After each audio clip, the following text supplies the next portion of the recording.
बाबुल मंदब में एक कार्गो जहाज़ पर मुखालिफ हूसी मलेशिया के हमले में जहाज़ के हमले के 4 अरकान जहाँ बहक हो गए हैं।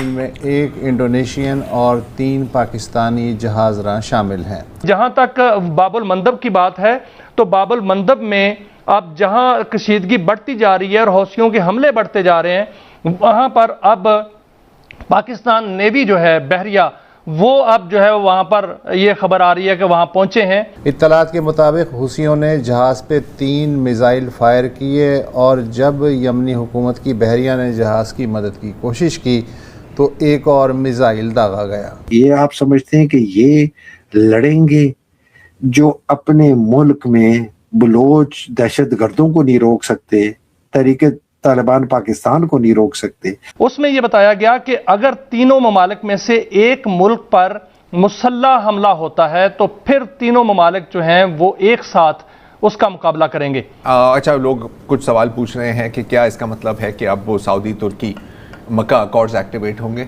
जवाब है नहीं। देखो, पाकिस्तान एटमी ताकत है, फौज हमारी मजबूत तरीन है, टक शामी जबरदस्त की एक तारीख है। रोज इनके 50, 10, 15, 20 बंदे या वो मारे जा रहे होते हैं या उनके, ये जाके सऊदी अरेबिया का दिफा करेगी ये पाकिस्तान की। आज की दुनिया में जिन चीजों के गिर्द दुनिया घूम रही है उनमें से एक चीज भी किसी मुसलमान की। ये जो जहाज है इसका नाम है तिहामा जी, और ये टैंज़ानियन फ्लैग्ड शिप है। अगेन जैसे आप कह रहे हैं, अच्छा, लोग कुछ सवाल पूछ रहे हैं कि क्या इसका मतलब है कि अब वो सऊदी तुर्की मक्का अकॉर्ड्स एक्टिवेट होंगे? जवाब है नहीं।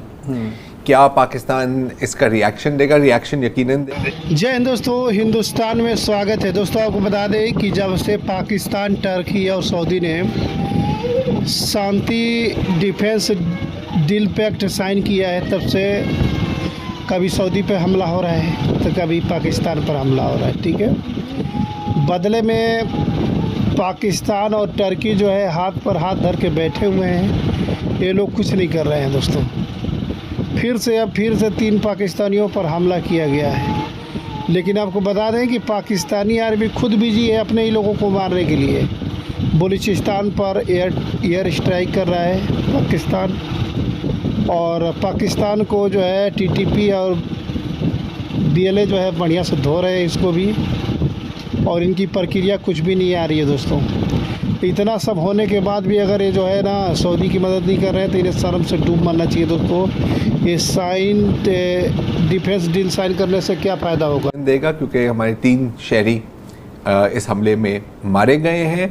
लेकिन अगर आप वजारत ख़ारजा या फॉरेन ऑफिस दफ्तर ख़ारजा का बयान देखें तो उन्होंने क्या कहा था? उन्होंने कहा था any attack on Pakistan maritime interest. Pakistan maritime interest, Pakistani मारे गए हैं लेकिन ये पाकिस्तान के मैरीटाइम इंटरेस्ट पर हमला इसलिए नहीं तसव्वुर किया जाएगा मेरी अपनी नाक़िस राय में, क्योंकि किश्ती पाकिस्तानी फ्लैग नहीं थी और ना ही शायद उसकी डेस्टिनेशन पाकिस्तानी थी। अनफॉर्चुनेटली 3 पाकिस्तानी सेलर्स उस पर मौजूद थे, तो ये उस दायरे में नहीं आएगा। लेकिन हाँ, अगर आप थोड़ा सा बिग पिक्चर देखें तो हूसियों की एक बहुत ही हार्ड बार्गेनिंग चल रही है बाबुल मंदब में, और शायद इसकी एक मकसद, क्योंकि ज़ाहिर है कि आप जो भी स्ट्रैटेजी टैक्टिक्स इस्तेमाल करते हैं वो किसी स्ट्रैटेजी उसके पीछे होती है ना, कि सऊदी अरब पर प्रेशर पड़े कि जो एम्बार्गो है हूसियों का वो शायद रिलैक्स करें। लेकिन लग नहीं रहा कि चीज़ें इस तरफ जा रही हैं, बल्कि अभी हाल में जिस हुकूमत की आप बात कर रहे हैं जो ऑफिशियल रिकग्नाइज्ड यमनी हुकूमत है, उनका भी अभी एक बयान आया है कि हूसियों ने मिसाइल बमबारी की है उनके कुछ मकामात पर। हाँ, वो तो 2-3 दिन से चल मामला चल रहा है। यासिर, ये एक बहुत ही अनफॉर्चुनेट डेवलपमेंट है। पहली बात तो ये कि स्ट्रेट ऑफ जो बाबुल मंदब है इसके अंदर कोई अटैक नहीं होना चाहिए था। लेकिन मेरे ख्याल इस वक्त जो कंफ्यूजन फैली हुई है वो ये है कि जो हुतीज हैं वो इस अटैक को ओन अप नहीं कर रहे। सो अब अब सवाल पैदा हो रहा है कि ये अटैक एक्चुअली किया किसने है।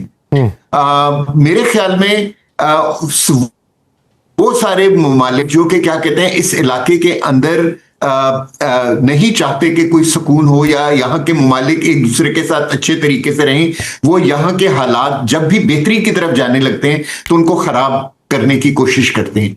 हमने इस पिछले 4-5 महीने में या सिर्फ 3 मरतबा देखा कि फॉल्स फ्लैग किए गए, यानी कि ड्रोन्स भेजे गए या मिसाइल्स भेजे गए, लेकिन वो ना तो ईरान ने फायर किए थे ना हुतीस ने फायर किए थे। सो ये जो है ये मेरे ख्याल में जो एक्टिविटी है कि एक कार्गो एयरक्राफ्ट को एक कार्गो शिप को हिट करना रेड सी के अंदर, वो एक बहुत अनफॉर्चुनेट एक्टिविटी है। लेकिन आई होप एंड विश के क्या कहते हैं कि ये हुतीस ने ना किया। हमी मुआहिदा जो है डिफेंस एग्रीमेंट वो एक तो उसमें इत्मीनान में दिया गया ईरानी क़यादत को, और वहाँ ब्रीफिंग दी गई और उसकी शिकवार जो है वो वहाँ ब्रीफिंग दी गई कि उस शिक में क्या है। उसमें ये बताया गया कि अगर तीनों ममालिक में से एक मुल्क पर मुसल्लह हमला होता है तो फिर तीनों ममालिक जो हैं वो एक साथ उसका मुकाबला करेंगे। तो ये उस पर जो है वो इत्मीनान का इजहार किया गया और ईरान को बाकायदा तौर पर दावत दी गई कि जब हालात ठीक होंगे तो ईरान भी इस जो है वो मुआहदे का हिस्सा होगा। साथ साथ जो है वो ईरान को ये इत्मीनान में लिया गया कि जो हौसी हैं उनको कंट्रोल किया जाए, क्योंकि सऊदी अरब के साथ हमारा मुआहदा भी है और सऊदी अरब के साथ हमारे ताल्लुकात भी दरीना ताल्लुकात भी हैं, दोस्ताना ताल्लुकात भी हैं, मजहबी ताल्लुकात भी हैं, और कौमी जो सऊदी अरब है उसकी सलामती हमारे लिए जो है वो रेड लाइन है। ये बावर कराया गया जिस पर जो है ईरान की जानिब से ये यकीन दिलाया गया है कि वो हौसियों को कंट्रोल करेंगे, बल्कि अगर वो कंट्रोल नहीं होते तो ला ताल्लुकी का इजहार भी करेंगे।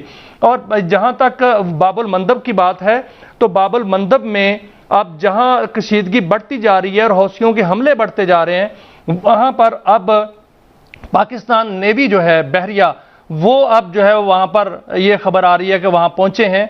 ये खबर की तस्दीक अभी नहीं हुई, लेकिन ये कहा जा रहा है कि बहरिया के जो हमारी स्ट्रेंथ है वो वहाँ पर पहुँच गई है और अब जो है वहाँ से ज़रूर जो जहाज़ हैं वो बेहतरीन तरीके से स्मूथली गुजरेंगे।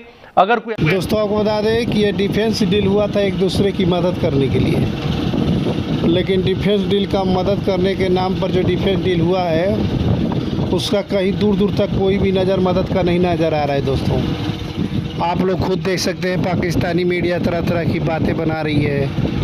पाकिस्तानी जो वहाँ की गवर्नमेंट है वो खुद ही ईरान के खिलाफ़ जाना नहीं चाहती है और इनको चैलेंज मार के ईरान जो है ठोक भी रहा है। ये लोग जानते हैं कि अगर ईरान अगर सऊदी से मूव ऑन करेगा तो पाकिस्तान की बारी आ जाएगा। इसके वजह से ये लोग डरे हुए हैं, ये लोग अपने ही झमेले में फंसे हुए दोस्तों, क्योंकि पाकिस्तान के अंदर ही बहुत 50 तरह का जो है मामला फंसा हुआ है। बीएलए को लेकर के जो है, टीटीपी को लेकर के, केपीके को लेकर के 50 तरह के बवाल जो है पाकिस्तान के अंदर ही फंसे हुए हैं। तो ये दूसरे कंट्री का क्या मदद करेंगे खुद ही आप देख सकते हैं इनकी बातों से क्या लगता है।